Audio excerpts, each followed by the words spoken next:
What's up, guys? Welcome to SNS Live. Another great edition. It's just going to be us tonight. It's like an extended bird's nest. I like that take on that. An extended hour-long bird's nest. So it might get a little crazy in here, so bear with us. That'll be a good time. It'll be a great time. We're ready to go. We're locked and loaded. Speaking of being locked and loaded, how about the offense in the MLB playoffs? Back and forth like a teeter-totter. Gross. Just gross. Just absolutely no defense, no pitching, just offense, and lots of it. Well, like even Kershaw losing, had never lost to the Braves, just gets throttled. But I called it, didn't I? Well, of course. I called it. All right, I called it. And honestly, it's just the way baseball is right now. It's so analytical, and everything is about how hitters hit, and they're adjusting defenses, and sometimes there's holes where there shouldn't be. So I think you've seen more offense generated from guys being opportunistic. The other thing is on the Dodgers side of it, you are seeing a lot of offense. Corey Seager's running 14 RBIs so far against the Braves, and that's actually tied for first in Dodgers history. So that's again, to your point of offense, these guys are going crazy with the bats. So we're seeing offense from the opposite side in the AL from Houston, coming back from that 3-0 deficit. Springer's hitting homers, and when he's hitting homers in the top of that lineup, you're in trouble. I mean, when that guy hits homers, the rest of that lineup decides they want to do the same thing. Also, you got to remember they took the trash cans out, so I think they're hitting. So, as much as we hate to see it, the damn Dodgers just forced Game 7. Yeah, they're playing hot. They're playing extremely hot. But would you expect anything different? The AL. Honestly, I didn't expect a Braves team to come in and push this Dodgers team to 7. I think that's the story. I don't think it's, the Dodgers, they're struggling. And this Dodgers team, I don't want to hear anything about them. They're nothing but open my checkbook, and I'm going to write you a check to come play for my team. Right. If you don't show up, there's a problem. Right. They've got the people to do it. But that's also why they've been to the World Series, and to this point, 3 of the last 4 years. Exactly. But it's also on the same side on the Houston Astros. 3 of the last 4 years. You're looking at 2 teams who have dominated the ALCS, NLCS, World Series waves. They should be here. Now you look at Atlanta Braves. They're looking for their first World Series berth since 1999. That's been a while. They've been waiting. It would be awesome to see an Atlanta Braves, Tampa Bay Rays World Series. I think that would be awesome. I'd love to see it. I'd watch it. Oh, yeah. I'd totally watch it. I'm not down to watch a Houston Astros Dodgers World Series. I'll tell you that right now. No, I've seen it already. Well, I pay attention to it, of course, because that's what we do. We report sports. That's what we do here at SNS. So, we take one for the team. Right, we will. To get into it here, we're just going to break down a little bit of what we see from this Atlanta Braves, Los Angeles Dodgers, Game 6. Dodgers took it 3-1. Buehler went 6 innings, didn't give up any earned, had 6 strikeouts. On the other side, you had Fried. Not 100% on how to pronounce Max's last name, but he got ate up. Yeah. It was not a good sight. From what I'm seeing here, the dude he gave up back-to-back homers in the first. But that's not how you want to start out a Game 6. And I'm pretty sure that was the Seager-Turner back-to-back homers. Correct. That was the difference, honestly, right there. You had sparked the offense. They had the Braves kind of came alive late, and Acuna Jr. doubled to right, which scored. But really, when you look at the box score, you have Acuna, Freeman, Ozuna. Those 3 right there, 2 for 12. And that's our offense. Those are the guys You look at and if you look at the games that they're winning, those guys are hitting. Mm-hmm. So when they're not hitting, that means the rest of that offense is not doing Right. well. 100%. 100%. Oh man, Atlanta. Let's flip side here. You really you don't really see a whole lot besides the home run to Corey Seager and Turner, and I'm assuming Betts was the one who they drove home. I'm thinking he's their leadoff. Yeah. Really, 1 for 4, 1 for 4, 1 for 3, 1 for 3, 1 for 4, 1 for 3. Like no one really had a great day. Well, because here's where what you're talking about right there. So the starting pitching has kind of been the tinker to let the Dodgers back in. Right. Their bullpen is that strength of that team. Yep. You get to the bullpen, they're better off. And that's why you see a lot of those 1 for 3, 1 for 4s. Because when you get to that back end, it gets stronger, it's harder to get through. So really, it comes down to the Atlanta Braves pitching staff coming out and deciding whether or not they're going to be able to get into that rhythm and do what they got to do. For sure. So let's see what they got. Let's see if they've announced it. I doubt it, but let's see if we can get anything here. Game 7 preview, outlook. They're not really saying who the pitchers are going to be.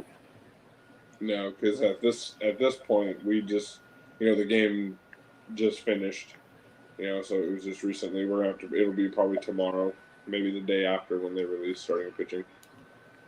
Let's see. All games tomorrow. Oh, okay. Tomorrow at 7:15 on Fox. Ooh, there we go. Game 7. That'll be fun. I like Game 7. That's good stuff. Oh, yeah, anything can happen. Either team has a chance to win. Speaking of Game 7s. ALCS. Them dang Houston Astros, I tell you. Possible history. Being the second team to... They're out here making history, cheating, and then they're like, hey, guys, let's make the good history. Right, yeah, let's actually play baseball. It's you got to give them props, but like I said in the previous episode, they had plenty of locker room material, plenty of stuff to hang in their locker, and all the hate mail, all the hate coming from all the fan bases, other players. They had every bit of motivation to become what they are, and they have the talent. These guys can play baseball. I think that was why it was the most disheartening when they got caught cheating. It's like, well, what's really interesting to me is their record doesn't show, I guess, the talent. And they're over here making a deep run and being that team. Like, maybe they are using the information you just spoke of, as a chip on their shoulder. They were 29-31 in the regular season, and they're going up against a 40-20 Rays team, pushing them to 7, coming back from an 0-3. And here's the interesting thing. Didn't Charlie Morton used to be an Astro? Yeah, he was like a number 4, number 5 guy in the rotation. So yeah, it's interesting. It's an Astros World Series pitching staff facing each other in McCullers. It's Jr. funny. You got Lance McCullers versus Charlie Morton potentially tonight on the mound. Starts at 7:37 Central Time. Ah, man. What's interesting is the first 3 games when the Rays were beating him, it was because Altuve was having problems fielding. Yep. He wasn't making his throws. He was just totally off. And they just about got out the door. And now here they are winning 3 straight, showing again, what you're talking about, the talent across the board. Same as the Dodgers, talent across the board, staying in the series. This is what you can see these teams do. I mean, it's gross. They really do have deep rosters when they're not banging on trash cans. Oh, they do, and they have the pitching staffs to back up those bats. And this is what you see. But at the same time, the Rays will get a boost on defense. They lost Kevin Kiermaier in Game 3, getting hit in the hand by a pitch. He will be back in Game 7. That's huge. Three-time Gold Glover in center field. That's your most difficult defensive position in the outfield. You put him back out there. He was robbing runs in the first 3 games like it was no one's business. So I think you put him back out there, reinsert him in the defense. The outfield will play at a higher level. Maybe his bat won't be there because his hand maybe isn't a full 100%, but it's going to be more about the defensive thing. You need to stop runs, maybe score a few here and there, keep it a low run thing, and get into the World Series. Go Tampa Bay, in my opinion. It's true. I think it's definitely possible. I think we can have a Rays Braves. I think you could have an Astros Dodgers. I think you could have an Astros Rays. You could have a Braves. Astros Braves, you mean? Yeah, excuse me. Astros Braves Dodgers Rays. Excuse me there. Your opponents don't even know it. Times. Yeah, I think it'd be good stuff. I think it'd be enjoyable. I think no matter what, we're gonna have a good World Series. I think it's gonna be fun, jam packed, full of baseball drama. And one more thing, just at this point, the only team that's really gonna lose is the Dodgers. It's true. How many times they failed? Yes, they were a part of. Unfortunately, the team that the cheating scandal lost them the World Series.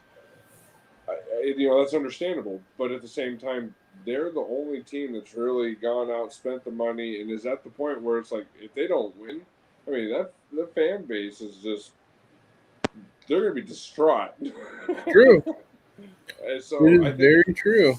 every other fan base should be completely happy and proud of where their teams are at. And if you're an Astros fan, you get a moment of reconciliation and be like, haha, my team's good still. So, kudos for them. Ray's team has put a lot of effort into some losing seasons to get to this point, and the Braves too. You're seeing some farm depth in all 3 of these teams that I just recently said. There's a lot of guys who came up through their rosters, trades in there obviously to strengthen your team. That's just what the business is. So it's a good time for baseball. Honestly, it's a good time for the playoffs. Yes. Speaking of happy fan bases, how about Happy fan base would be correct, considering they tied the Boston Celtics at 17. So get a little more of the Boston Celtics, Lakers fans chirping at each other. that'll be fun? I think it'll be interesting to see if the Celtics can get back. Maybe we can get a Lakers Celtics finals here, in a couple of years to kind of get it again. I mean, that'd be pretty cool. It's always fun to see. But I think this next season, like we've talked about with a couple different people, it's going to be interesting. You're going to have the return of Steph Curry, Klay Thompson, the Warriors. They just got Andrew Wiggins. There's sources of them going after Giannis, unless he obviously stays in Milwaukee. Everyone thinks that's his number one destination. But then there's sources of the Dallas Mavericks going and getting him. So interesting things to look for. Maybe another thing. I mean, what's the growth of Luka and Porzingis going to be? This next season. Then we have the return of Kevin Durant and Kyrie Irving with the Brooklyn Nets when they already have a great team of role players. Oh yeah. They're going to be coached by Steve Nash this year. That's going to be interesting. Doc Rivers changing over to the 76ers. Like so much. It's going to be a good season, but maybe with all that mix up, maybe the Lakers find themselves in it again. I'm not going to say no. Anything can happen. The Lakers will have a lot of talent still. You have LeBron and you have AD. That will draw talent. Even if guys leave after they get their ring, which a lot of times happens, you get some roster turnover. As long as you keep a decent core to this championship roster, I think they have a good shot of obviously making the playoffs. They have LeBron, they have AD. they're going to be there. So they'll have an opportunity to defend their title. Now, I think there's a lot of competition coming, man. I think there's a Oh lot yeah. of teams. You watch the Nuggets kind of reach this early doorstep, but good for their build as long as going forward in the future. The Nuggets weren't playing very well. The bubble happens. Nuggets are Western Conference Finals team, and it was good for them. So I think there's another team in the West. Like you said, the Warriors, they're getting guys back. They added Wiggins. You got depth. You have a hard team to defend, just in general. You have a lot, and the Clippers can't count them out. The Clippers are going to be there. You're going to have a lot of depth in the West. The Oh East yeah, is Tyronn Lue's their head coach now. exactly. So I think it'll be interesting. I feel you're going to see a lot of teams play really well. The East is getting better. The East, I think Miami will be The right East there. is better, yes, Oh yeah, but I think you're still going to have a couple weak teams in there. Not to say that they're weak, but I think you have Billy Donovan drove Bulls team who maybe gets in the 8th seed this next year. I hope so. We don't talk a lot about the Bulls, which got the snub in the You know, bubble. you know.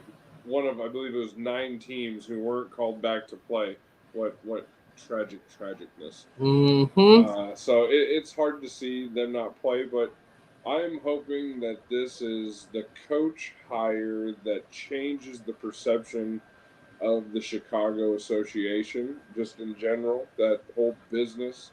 Unfortunately, have not treated coaches very well and are notorious for it.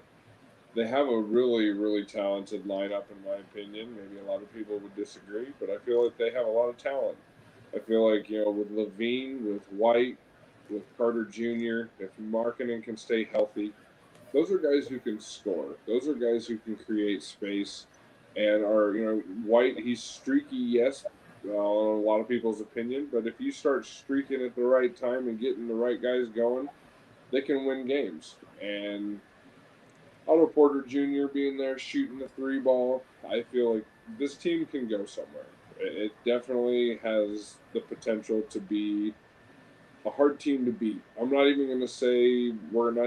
I'm not even going to predict them being in the playoffs.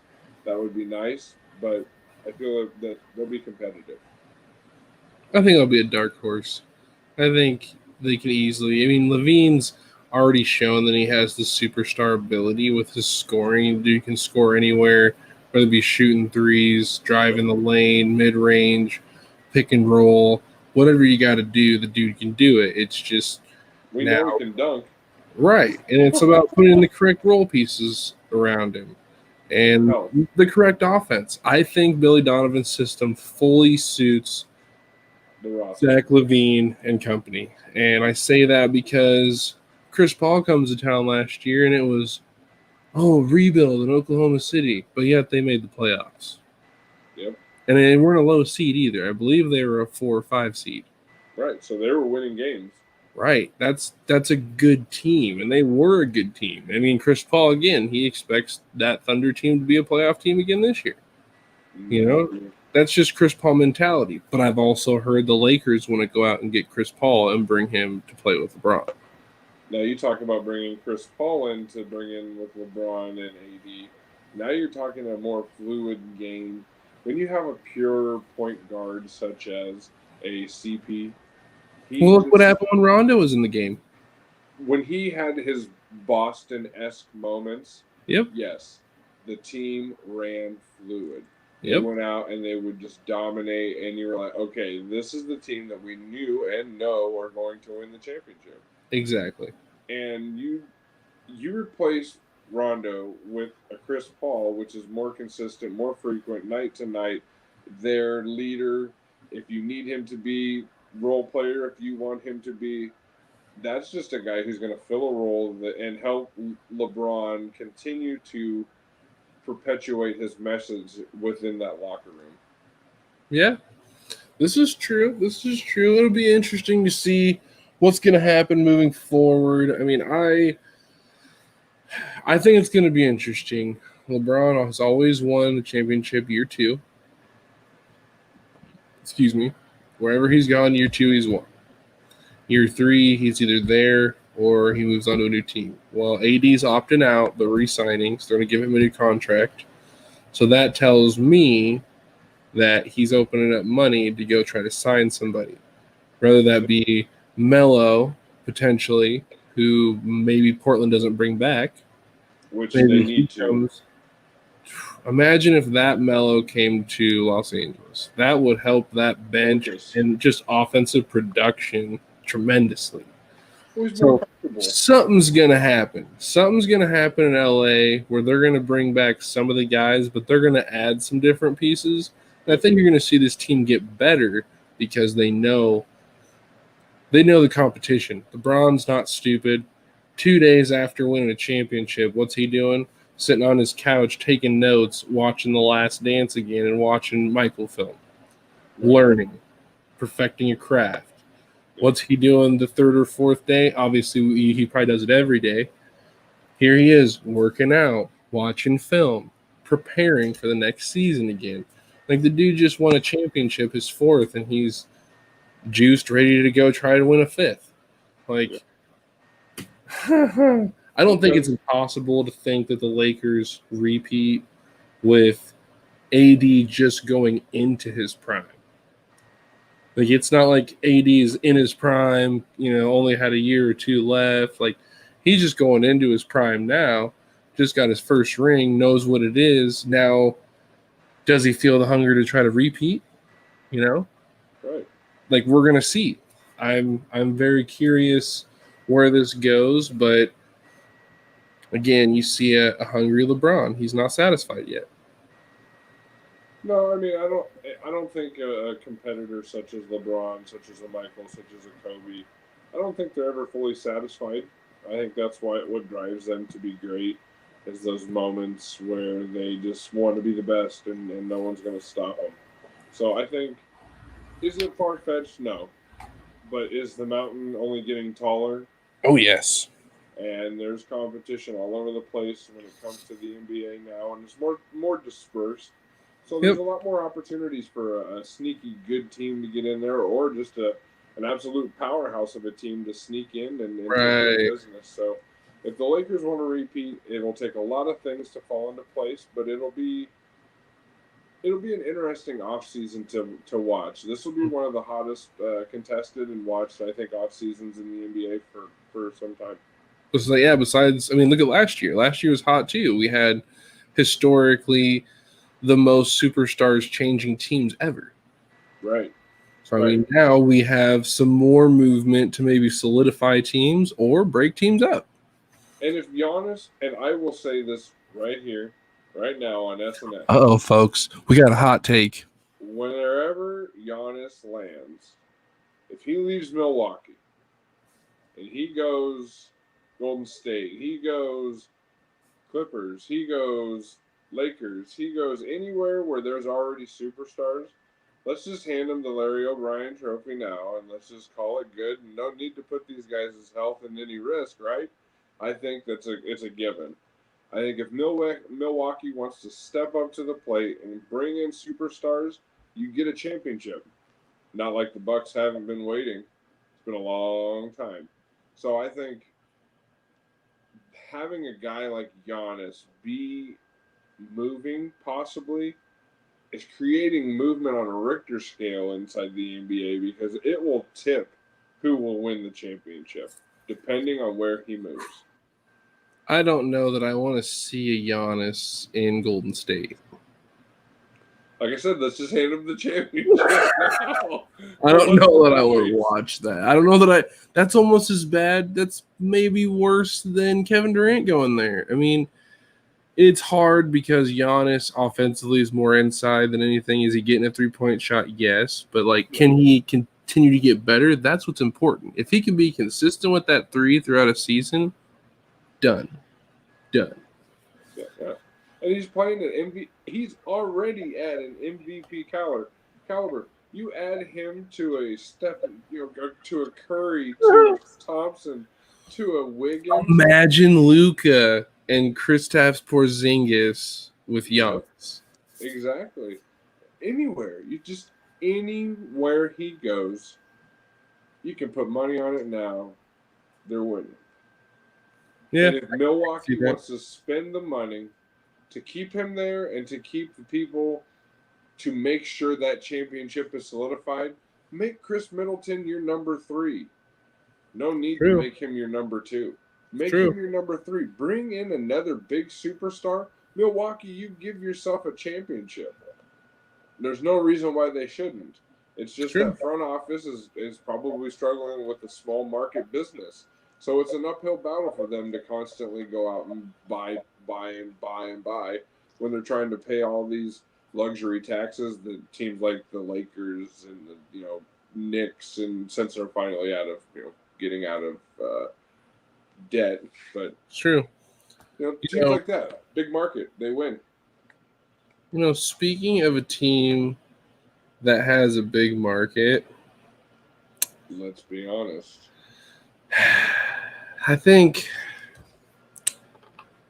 the 49ers are in for a long ride. And I don't think it's going to end up so hot this year. I don't think it's the ride that the fans really want to see. And I think you have something to say about that. Do I? I do. And here's the biggest difference. And here's the part that probably bothers me the most is we have guys who are saying, well, you're only talking about a couple of plays that are bad, but I'm playing a good game the rest of the time. So it's a lot of justification. I figured that this team would be well understanding of what the importance of a singular game matters, or a singular play. Let's break it down even further. Right. Because let's be honest, the play in the Super Bowl to Tyreek Hill doesn't happen. The 49er fan base is no longer on edge and thinking about Quest for 6 because they're fresh off of a Super Bowl victory. Well, True. now we're not questioning what happens. The team could implode and fall apart and no one would care. But that is not what happened. That play happened. Now you're fresh off a loss, so you still have expectations. Now, injuries, yes, injuries kill. Injuries hurt. You lose a Nick Bosa, yes. But now, okay, so a Nick Bosa, an individual who's had a past history of injuries. You go to a D Ford, a guy who's had injuries. The reason why, the team we lost to got rid of him because he's had injuries. So I realized the 49er front office had to gamble to get themselves into the position to be competitive. Yes, Right.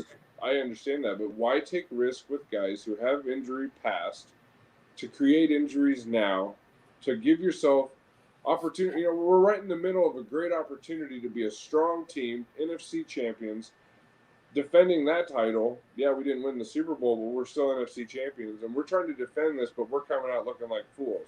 Well, now, Right. okay, now we're past the injury talk. Let's talk about coaching. Yep. That's where my next. Let's be honest. No one wants to call him out. Sports Illustrated says he will.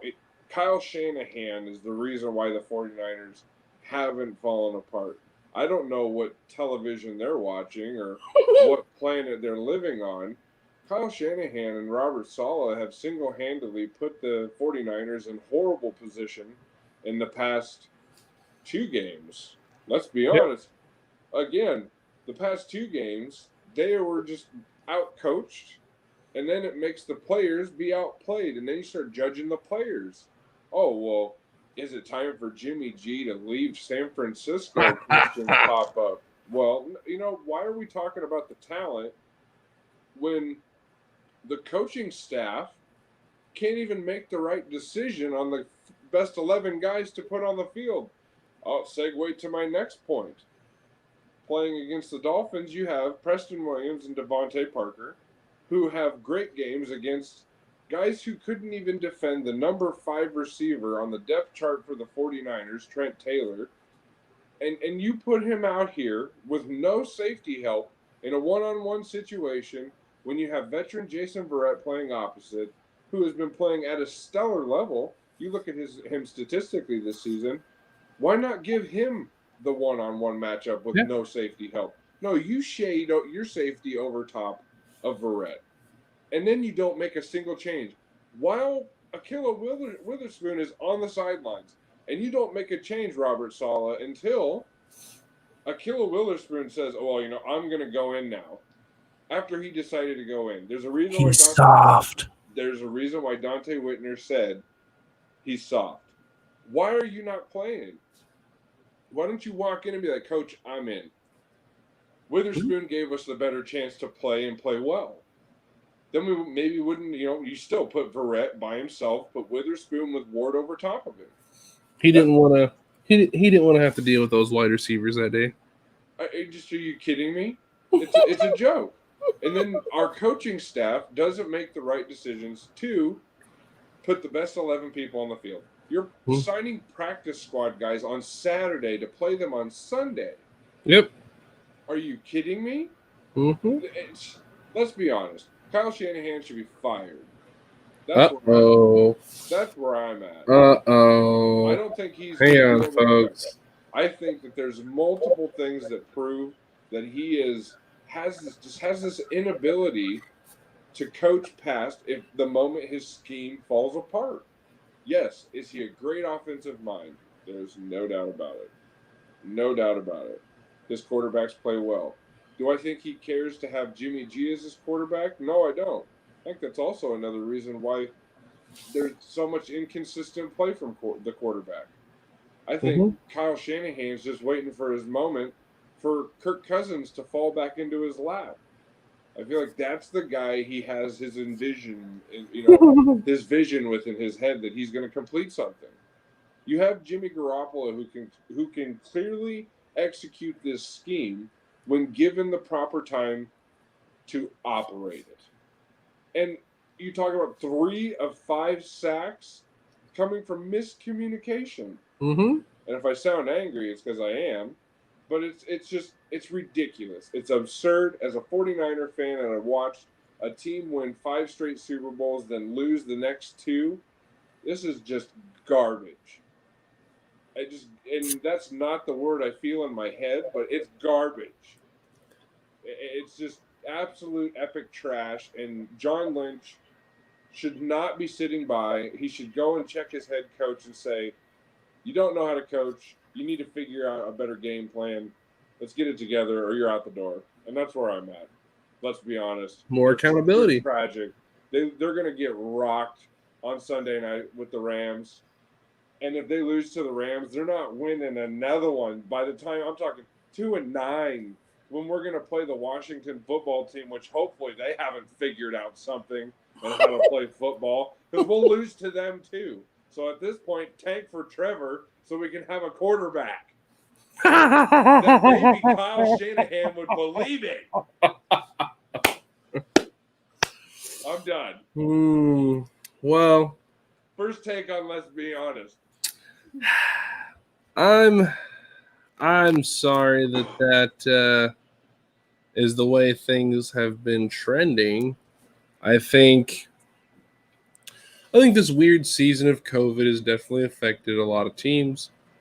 And I think it's really hurt the 49ers from a personnel standpoint when it comes to not having a full offseason to prepare. You don't have training camp. You don't have none of that stuff. No mini camps, nothing.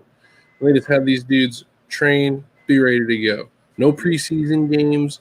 They couldn't get to game speed. You guys go to MetLife and half your team's gone. Let's just be real. Yeah.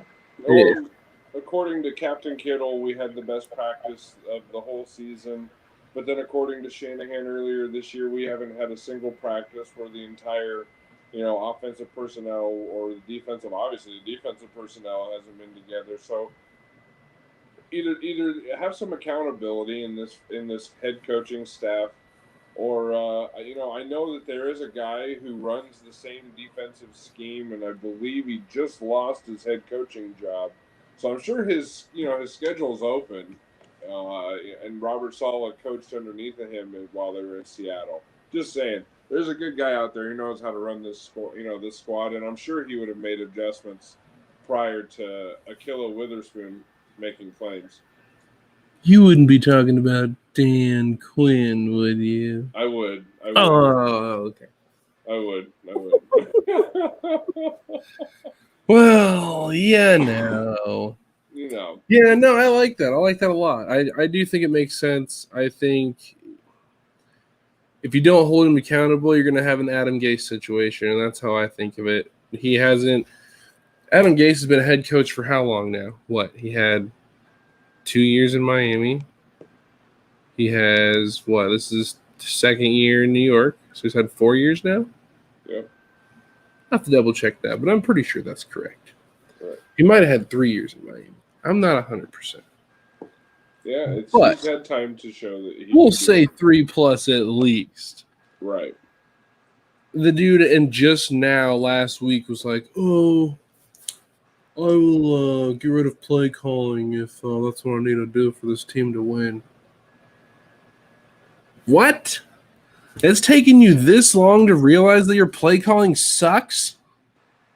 Like, dude, you had one good season in Miami where Tannehill was making plays. Now, let's be real. Tannehill wasn't the guy everyone thought he was when he was in Miami.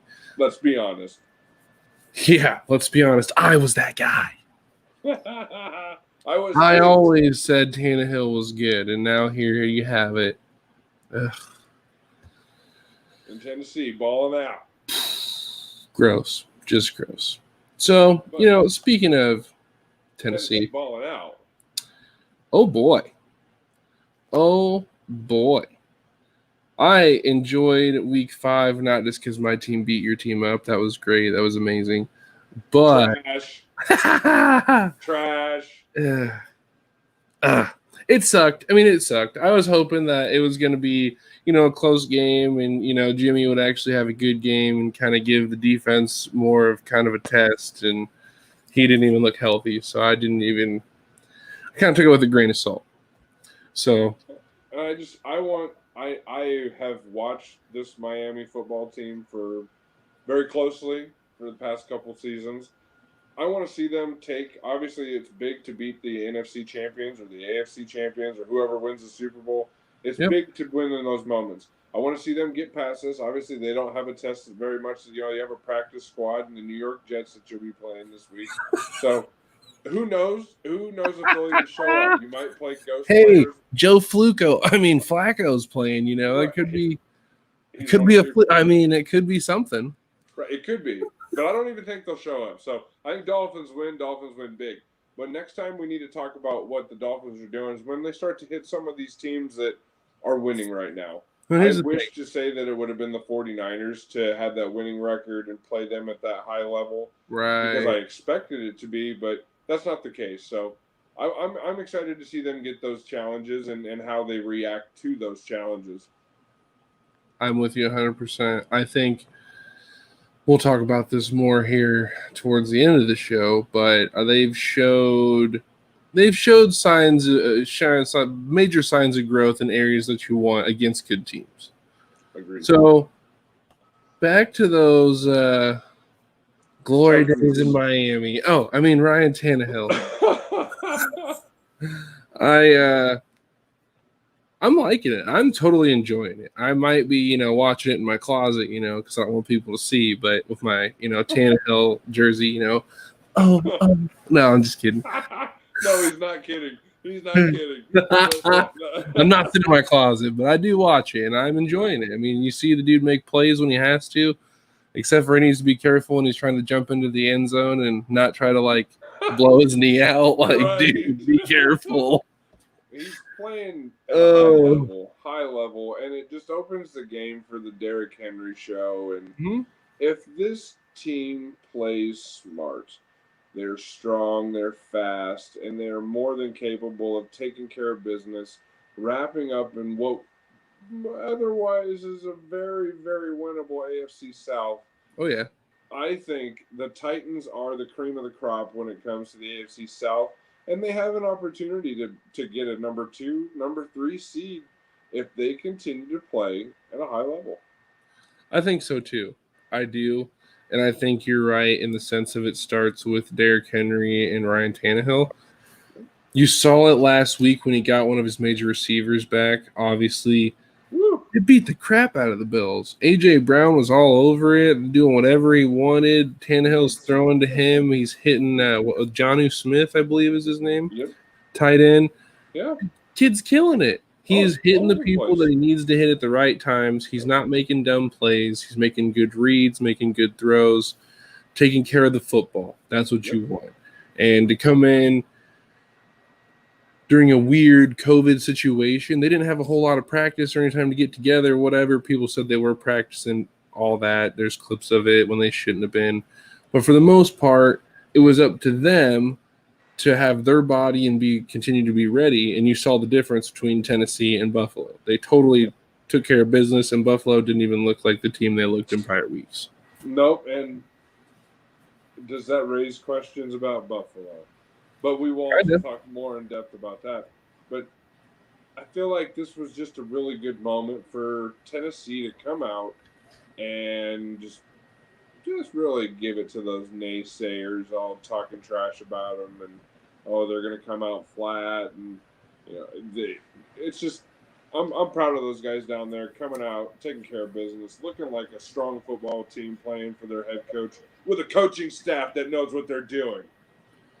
Right. It kind of goes into what we were talking about with the whole MVP side of things. I mean, you still have Russell Wilson playing at a high level, have that game-winning drive with DK Metcalf, which we'll get to here in a minute, with just phenomenal play. Phenomenal play. In the rain, too, might I add. Loved watching it. Obviously, I think right now you got to throw Ryan Tannehill in there now. You got to take Josh Allen and rip him out and insert Ryan Tannehill. Ooh, man. I think it's Rodgers. Rodgers, Wilson, Tannehill are my three.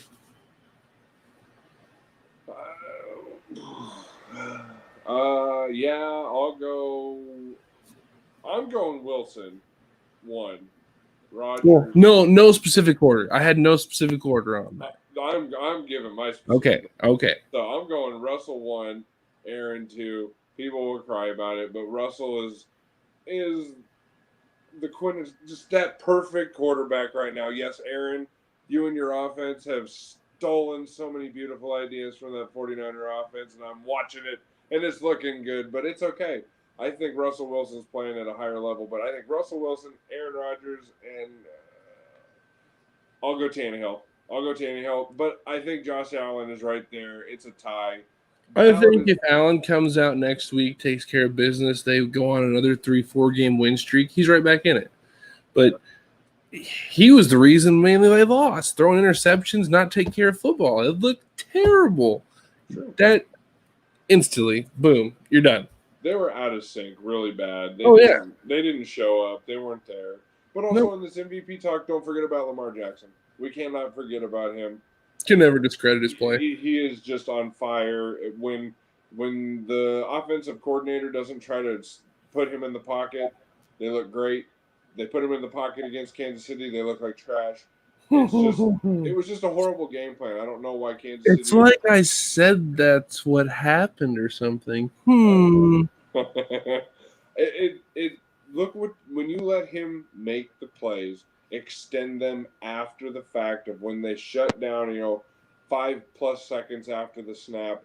Yep. That's when he is at his best. And it is phenomenal. It's exciting to watch. He's fast. He makes these just mind-blowing moves. So it's fun to watch. And you got to keep him in the talk. Yep. I think you're right. We could never discredit Lamar's play. And I like, as much as I despise the Baltimore Ravens, because every time we get to the playoffs, we're either playing the stupid Ravens or the stupid Steelers, but we won't get into that. I really do enjoy watching Lamar play. He's just the different level athlete, not this Patrick Mahomes. Oh, Patrick Mahomes. Speaking of that Cupcake Kingdom. Sorry. Bell to Cupcake Kingdom. So Miami opens up the checkbook and says, "Hey, we'll give you a couple years, a couple $1 million. How's that sound? That sound pretty good. You already live down here. You got a recording studio. You work out in the off season in Miami. How's that work for you? Oh, good. No, I'm gonna go play in Kansas City for potentially 1.69 million. It's base salary of 690,000. Uh, I don't even know where to begin. I try not to allow my biases to come in, but I mean, at this point, everyone wants to go with the defending Super Bowl champions. It's an easy sell. Everyone thinks they're guaranteed to win. I don't think they're guaranteed to win anything. I think you have to earn it. I think adding Le'Veon Bell doesn't really change this offense very much. Actually, I think it kind of hurts it a little bit because I think you start to have some questions rise up in this rookie's head that should be getting more reps and continuing to grow. You bring in a guy like Le'Veon Bell, who was a number one in Pittsburgh, was supposed to be a number one in New York, but obviously health issues started to trend in the negative direction for him on And that. Adam Gase is a terrible coach. Again, I just feel like you got to be careful with this. I think and everyone's going to argue, oh, Andy Reid knows what to do with all his personnel. Andy Reid knows what to do with his receiver personnel and when his running backs are his receivers. When he was in Philadelphia and he had Deuce Staley and he had a running game that actually worked, he lost in his Super Bowl. So when you have a really balanced offense, I think he struggles more. You give him a lopsided offense that he has to allow Patrick Mahomes to throw the ball like he's in the backyard to a kid running a straight line, then that's what they do. And I just feel that they're going to have to trend on a line that is very careful for them. And if Le'Veon Bell thinks he's going to go back down to Miami and ask for any, kindness after turning his nose up and then be like, well, I'll come back, I don't know. I hope Miami wouldn't be so willing, but maybe that's a little personal for business. I'm hoping that we don't allow him to come running in the off season. I hope and I think it really is probably going to depend on if we have that top draft, like a top 10 draft pick or top 10 draft picks. I really think that's what it depends on. If we fall outside the top 10, I could see us going and trying to get the fool. Because personally, I don't want the guy. If you don't want to be a part of this team now, when they're rebuilding, when they're on the rise, when they're going the way they are, according to everybody else, the Dolphins ain't going anywhere for the next 5 seasons. Go watch film and educate yourself, and then try to tell me that. Right. Considering there's 3 rookies on the line and they haven't given up a sack in almost 700 snaps, those rookies haven't, but our veterans have, says a lot about that front office and being able to draft the right personnel to fix the problems that were the offense and defensive line. Yep. So Bell doesn't want to be that guy. I mean, got Myles Gaskin has had, glimpse. You see glimpse of great plays from Gaskin from this young line. Well, you would have inserted a Bell into this. It would have been great. I think behind the scenes, what people need to talk about isn't, oh, Miami missed out, this and that.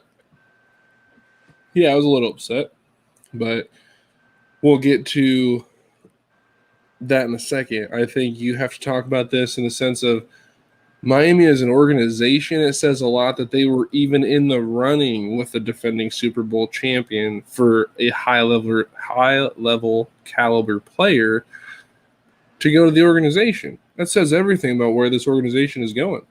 I think that also speaks to the fact that you just beat the defending NFC champion. So in Le'Veon Bell's eyes, you guys had just beat the team who just played the team that he went to. So I think that game had a lot to weigh in on his mind.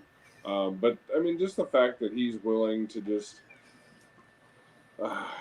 one season is not going to make or break his life or his career. If he puts in this season, he becomes more, fluent with the Miami lingo, with what's going on in that offense, part of the process.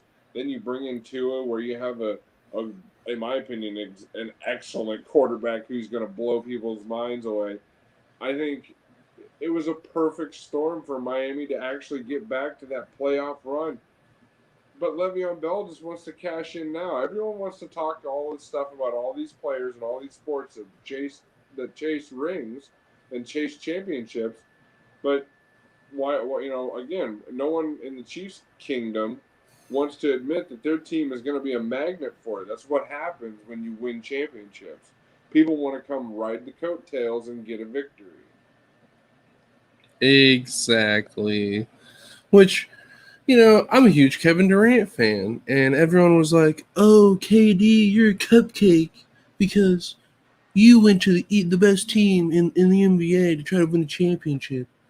Well, according to everybody who knows everything about football, Kansas City is the best team in the league, quote unquote. So why can't I do what I've done and nickname it Cupcake Kingdom? Oh, wait, I can actually do what I want. Sue me. Right. Hashtag Cupcake Kingdom.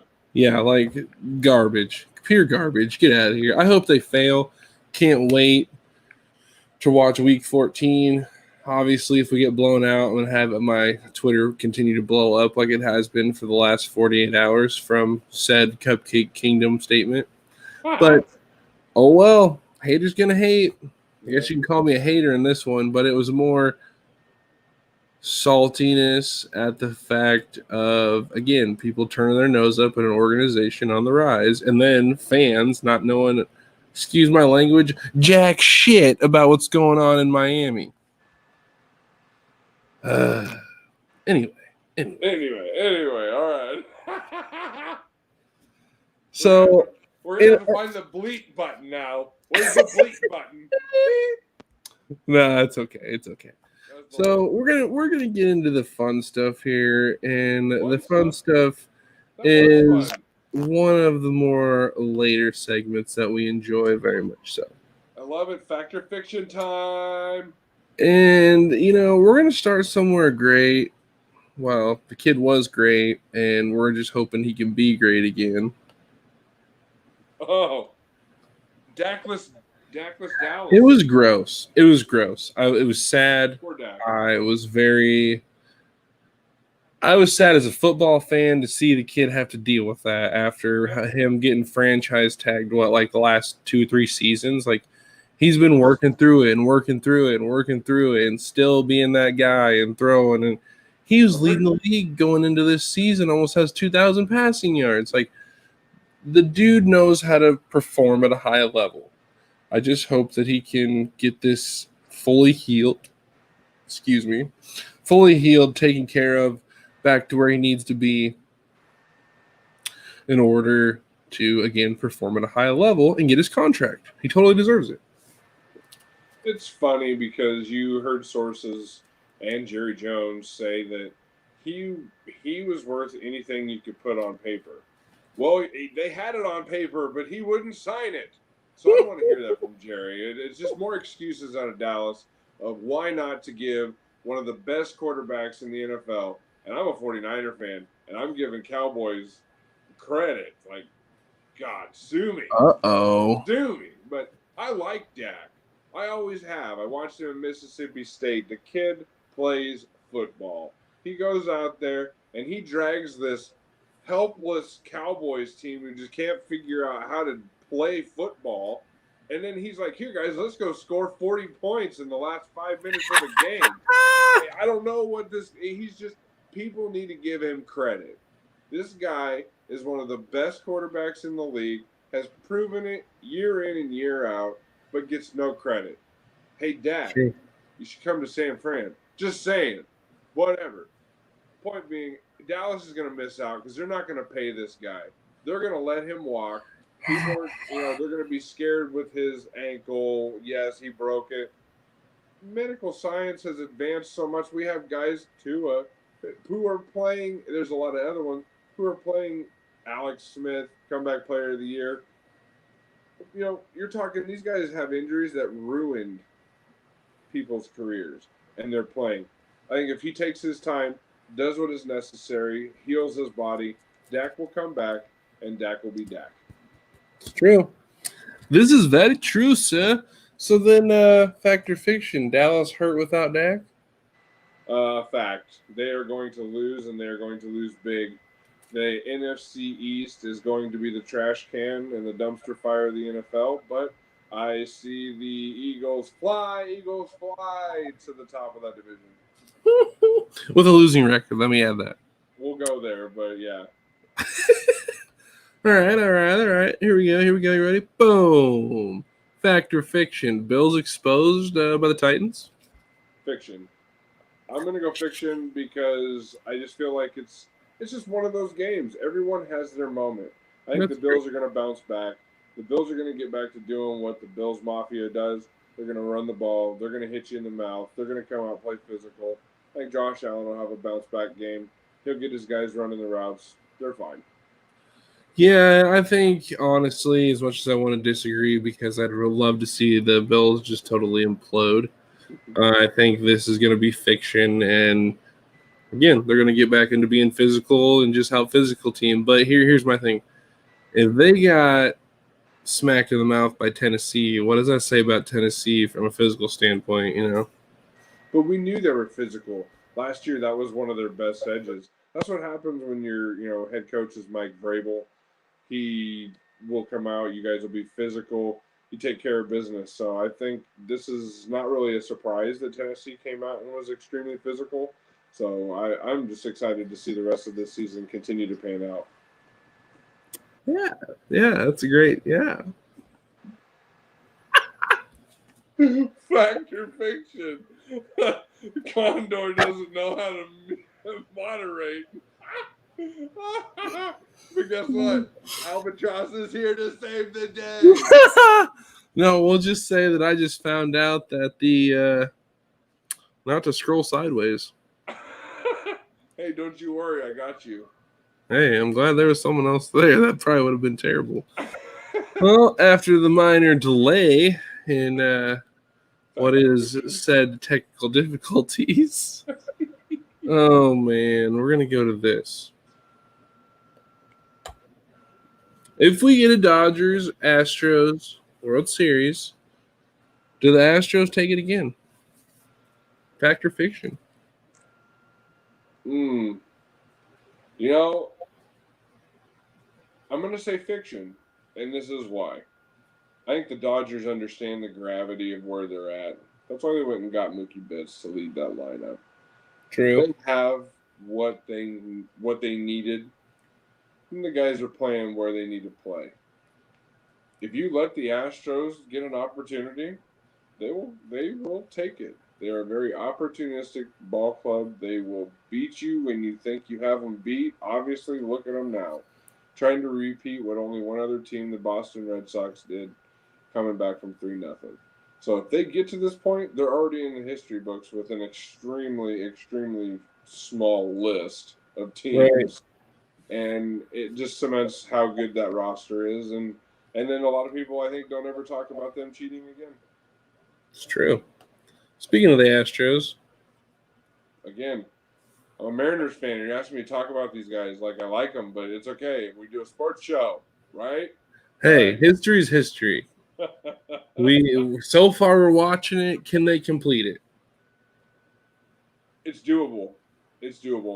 You have McCullers Jr. If he gets that changeup going, the Rays struggle against the changeup, and that changeup is nasty. It's just nasty. I watch it. I'm a Mariners fan. I know who they are. They're a great ball club. If that pitching staff comes, if McCullers comes out and takes care of business, the Rays are in trouble. Getting Kiermaier helps because that helps the defensive side, and they can do a lot of things better defensively to stop that Astros team. And that's huge. You keep their offense off balance, and the Rays are sitting in the World Series, which would be fun for a Mariners fan to watch. I think the way that the Astros are trending right now, just the momentum they have, I think this is fact. I think they come back, complete the 3-0 comeback, or down the 0-3, however you want to compute it. It don't matter. But down, come back, win, advance to the World Series. And I think they take that, and I think they beat the Dodgers. If they play again, I just feel like They live in a dormant spot of the Dodgers' mind. It's true. That's how I feel. It's true. But maybe the Dodgers have all that locker material about them not getting their title taken away for cheating, and they use that to do it. So I'm saying, as much as the Astros had all that locker material, so the Dodgers. True. More into the Cupcake Kingdom. Casey a lock with Bell. Fiction. That's where I'm going with that fiction all day. Oh. Yeah, no, it's not a lock. You can't say it's a lock. Like I said, I don't see Andy Reid being able to. Whatever was wrong with their run game, I think it's just lack of reps. And that is what Andy Reid has always done. You know what the Kansas City team is going to do. They are nothing special. You know what they're going to do. And they just do it. That's it. You just have to execute when you play them. That's why I say it's fiction. There's nothing special. It's not like these plays are just crazy drawn up motion this, motion that, hand this. And they do hand off in small areas and make things hard for defenses to read. But it's nothing special. So it's just go out there, do your job, to quote Mr. Belichick, do your job, and you can beat them. It's not an issue. It's just, I don't think he comes in and makes a difference. I think he causes more problems in the long run, looking down the road with the rookie they just drafted, who seemed to be a positive answer in their backfield. Since you didn't, that's another thing. This is why I have another issue with that, because I feel like they really just kicked Clyde Edwards-Helaire in the, not so nice. And the beep. Yeah, but the beep. Because that is, you're not bringing the dude in long term. You're not bringing him 3-4 years and say, hey man, this is going to be the guy with you. He's going to help develop you. He's a great runner, knows how to take care of the ball. Blah blah blah blah blah. No, it was, hey, we're bringing this guy in for 1 year. Deal with it. What? Right. This kid came in. He had an amazing week 1, and it's not Edwards-Helaire's issue. It's the line. If you look when they get inside the red zone, that line doesn't get the same push that they get outside of the red zone. Up to that point, they're moving, they're pushing, they're trucking. They get inside the 20, they have issues making the holes or doing something. But what does that say about that offense? That means that defenses are like that because they play the backyard ball. They're scared of Mr. Track Star running past them, and that's it. You shorten that field. You're not worried about him because guess what? He's not out there. That's right. He doesn't run routes that are productive in red zone options. That's why you see Kelsey getting all red zone activity. Sammy Watkins. Individuals who actually run routes when it's needed, not just running a direct line. That's why I will continually say Tyreek Hill is not a top-tier receiver, and he won't be considered, one of the greatest of all time. But are they a lock? Fiction. Fiction 100%. Love it. Moving on to the stuff that matters, folks. LeBron and AD, will they repeat? Factor fiction. Like I said earlier, I'm calling it right now. It is 8:09 Saturday. What is it? October 17th. Lakers repeat. Wow. Fiction. Fiction. They will not repeat. There's too much talent that's coming back. There's too many waves that boat's going to have to encounter. LeBron, you are one of the greatest of all time, but guess what? Father Time will catch you, no matter how many. It won't be next year. No matter how many medicine balls you bounce off your knees, no matter how many crazy things you do to keep yourself fit, it will catch you. Father Time catches you. It's just your body. There's a lot of talent. There's a long drive. Do I think you tie Kobe? No, I don't. What? That's my fictional take. So yeah, I don't think it'll happen. Yeah, I'm thinking it's possible. I think it's very much possible. I think, and the reason why I say this, you're going to have a bunch of good talent coming back, but I think you're going to have Oh no! to get the chemistry together in year one.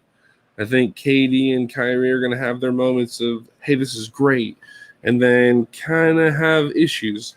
Look at Kawhi and PG in the playoffs this year. Yeah, it was the bubble, but they just couldn't get going consistently in those 7-game series to really take over a series and win.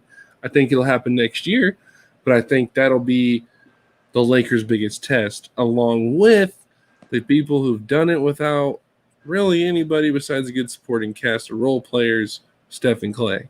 I think you can't count the Warriors out. Steve Kerr's going to have those guys ready. And I think Andrew Wiggins is going to be – I'm watching for Wiggins to come off the bench and be the sixth man.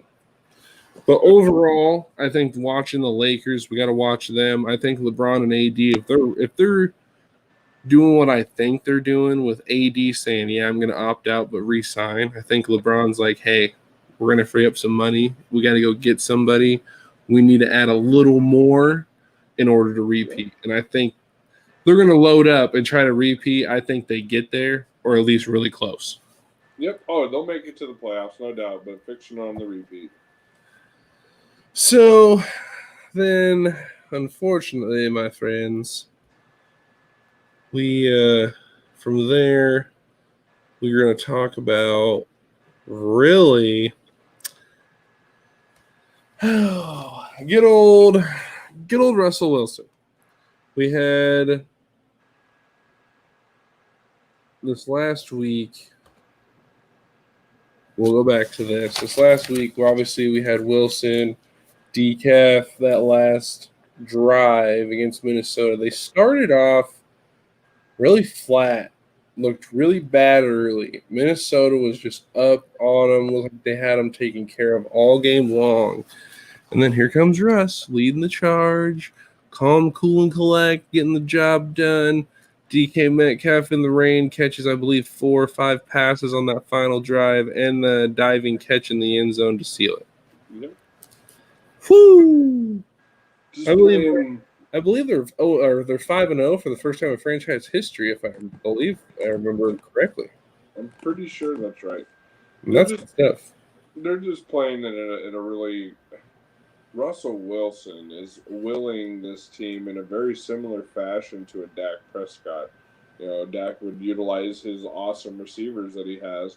Same as Russell. If you look at both of those two guys, they're in a very similar situation. They have this run game that's there but kind of not, and a pass protection that's kind of there but kind of not. And I feel like there's a lot that Russ is doing, so let's just hope that his health continues to stay at what it is so we can all enjoy watching Russell run around and create amazing plays. And this is, again, coming from a 49ers fan. But Russell Wilson's just a great thing to watch. He plays at a high level. DK Metcalf is just having his coming out year. Everyone's realizing what they missed on when they passed on him in the draft, and everyone's kicking themselves in the butt on that one. So I think Russell and the Seahawks will continue to do their thing until a team wants to show up and finish a game against them. Yes. You know, another thing that was interesting to me was watching or looking at how this Packers offense with Aaron Rodgers works this year. They've been really, what's the word? Unorthodox compared to last year. Switched it up. I mean, me and you know, we suspect that the LaFleurs got together and maybe slid some things under the holiday table. They spiced up the Packers' life. Yeah, because you really see a lot of movement, a lot of pre-snap movement that really moves the defense in ways that helps Rodgers makes those easy throws. Right. But he's also making the hard throws too when it matters, and I think that's the huge difference. Oh yeah. That's what I'm enjoying seeing is, the Rodgers we expect to see year in and year out, really taking care of business and, again, making those difficult throws, and he's doing it all without Devontae Adams. Right. But he throws his receivers open. This is just showing you the excellence of Aaron Rodgers. It's true. I mean, it's very true. I can't disagree with that because he definitely knows what he's doing. I would say he's just playing at a high level. He makes all the throws still to this point in his career, deep, mid range, short range, anything. I mean, he throws them open. That's just goes to prove why they can do it without Devontae. This is also true. Yeah, and then my biggest surprise. My biggest surprise last week obviously wasn't. I should say my biggest surprise was Dolphins taking care of the 49ers. But my biggest surprise of kind of like the, I guess, winning teams, I guess, if that's how you want to put it, was the Colts and the Browns, and the Browns really just laying it to the Colts. But I did call it earlier in our episodes. I said the Browns were for real. I called it. This is true. You can just see it, but I'm pretty sure I heard this right. OBJ has a confirmed COVID-19 case. So that is last second. He missed the final practice of the week. That's huge. You take him away, you get a lot of doubles over Jarvis Landry. Can he beat it? Yes, he can. But that also puts Baker Mayfield in positions that he's not going to succeed. He's succeeded because this coaching staff has put him in good positions to succeed, and his wide receivers have bailed him out. They've thrown touchdowns for him. So I think this is a full team, a complete team. Myles Garrett's back, playing excellent on defense, leading them. You're seeing a Browns team that has a lot of talent and finally has a good head coaching staff to keep that locker room in the right direction. This is true. So, let me go back to that Thursday night game, and oh, man. Foles has Brady's number, it looks like. He just... I disagree. Well, for whatever reason, whenever they play, Nick Foles continues to win. He's lucky. And he sure was, because Tom Brady supposedly forgot it was 4th down. Bears Nation needs to be thanking Terrible Tom for Yarby Terrible Tom. Yarby Terrible Tom is a pirate now. He doesn't come up on land. He's always out at sea. That's why he plays better at home. No, I think the problem here is Nick Foles played for 2 minutes. It was going into halftime. That's what gave them that boost. You take that defense. Take Khalil Mack away. Take some of those defensive plays away.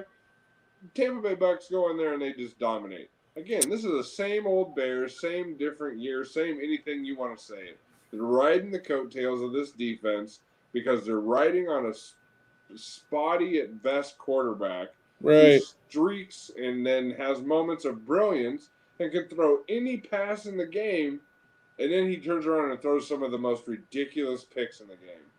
So if I'm Chicago, make up your mind on your quarterback and just stick with it. It's true. I totally agree. I also think we're going to have a great matchup tomorrow when you have Rodgers going down to, Tampa to take on Terrible Tom. Yarby Terrible Tom's going to be fine. He's down in Tampa.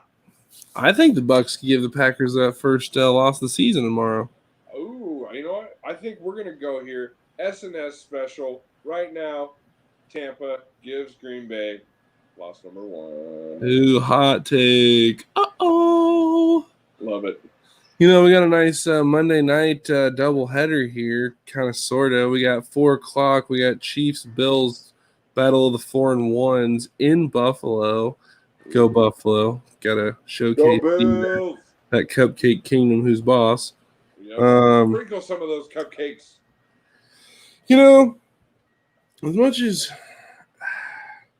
As much as we think Dallas is going to be hurting without Dak, I think Andy Dalton surprisingly takes care of business on Monday night and beats the Cardinals. I just think the Cardinals and Kyler Murray, he's playing good, yes, but he's just kind of I don't know. There's something there that when I watch him play, something's missing from when he plays. I mean, he's really good. He does pass the eye test, obviously, but he's just like, I don't know, a step behind or He passes the eye test, but he has those moments where he makes your brain hurt. And you're right. just like, what were you thinking? And there's no more excuses. You Nope. have Larry Fitz and you have D Hopkins. DeAndre Hopkins is the number one wide receiver in football right now. And has been, in my opinion, probably for the past few seasons. Oh yeah. Arguably best hands, best route runner. That's a complete receiver right there. DeAndre Hopkins. You have one of the best of all time in Larry Fitzgerald, and you have the best right now in this time in period. And you're making some of these mistakes. It's true. I just feel like Kyler just needs to take a step back, slow down, let his offense do what it does, and this Cardinals team should go in there and win. I think Cardinals win, and I don't think they win by just 7. I think they win by like 14. Well, maybe 21. I can see it. I can see it. So let's finish this the right way. Time to fly back to the bird's nest. What do we got? Oh man, what do we got? What we got is another intimate take. That's what time it is, okay? I know people don't like it. I know you don't want to hear it. But it's gonna happen. So tomorrow has to be the day. Tomorrow has to be the day that Miami as an organization turns the corner for not only the fans who have watched years and years of mediocrity, but for the fans who know what's going on, for the Tua movement, whatever you want to call it. Tua enthusiasts. There you go. The Tua enthusiasts. The future all around. The first time in the Flores era, he is not an underdog. It's against the Jets. Whatever. Take care of business.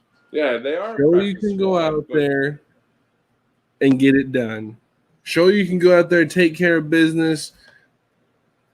Beat them by 20. I don't care. Win the game.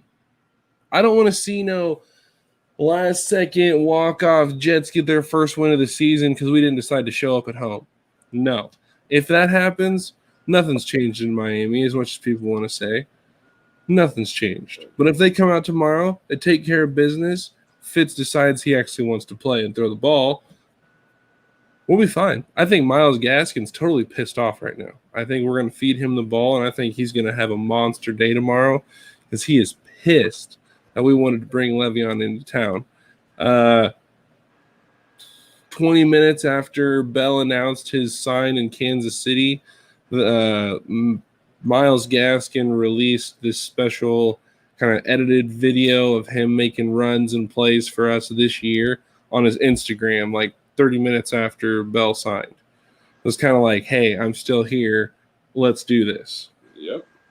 So I'm excited. Obviously, I'm kind of excited to see where we're going this year because with the teams that we've lost to, Patriots, Bills, Seahawks, we lost by 10 points, I believe 8 points, or 3 points and 8 points.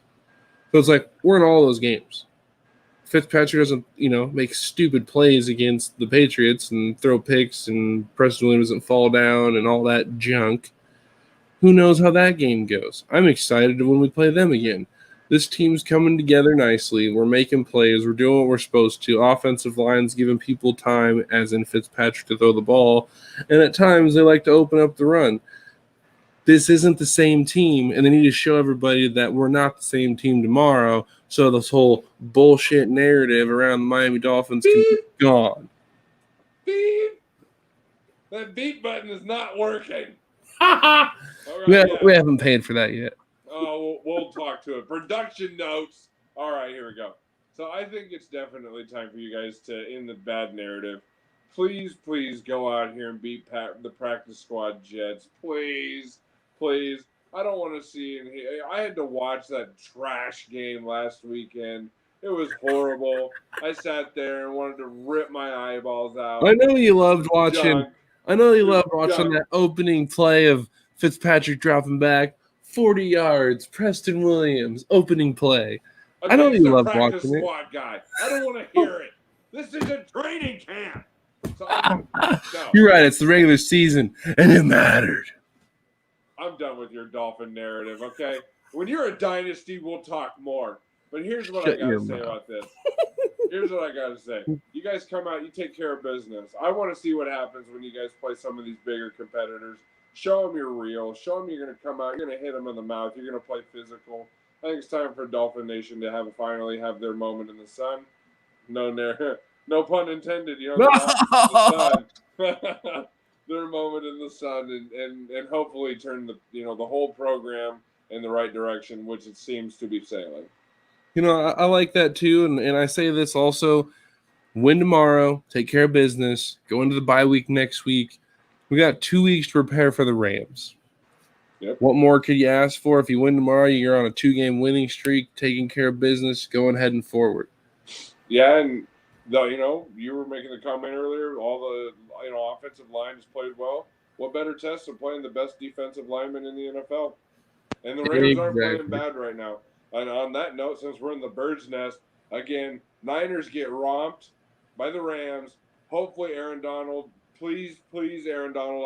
I know you're never going to see this, but please don't. Please don't kill Jimmy Garoppolo.